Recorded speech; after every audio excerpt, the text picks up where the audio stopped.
សួននេះថាមលិងតាំងងារដូចជាមិនត្រូវល្អទាំងសំផងផ្លែក្លិនក្រអៅរីករះក្បែរផ្លូវរំសាយកែសា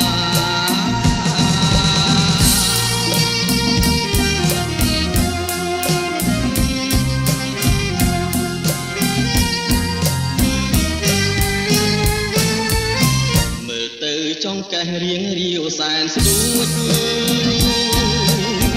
សតង់ក្បំតូចមករៀនដូចមាត់ឡាចិនចាមូលខ្វងសំទ្រង់នេត្រាតែស្ដាយព្រោះការមិនចេះឆ្លើយឆ្លងលោកខ្ញុំជាស្រីពេញវ័យដោយផ្កា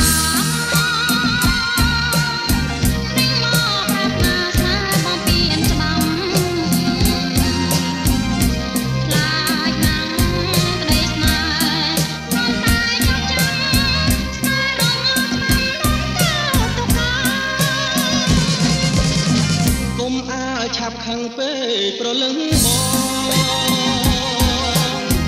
ក៏ឆ្កងតិចតួចក៏សូមមេត្តា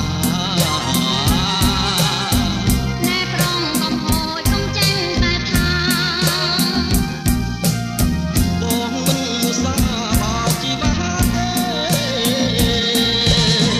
ជាតិនេះបងប្រាថ្នាតែកល្យាន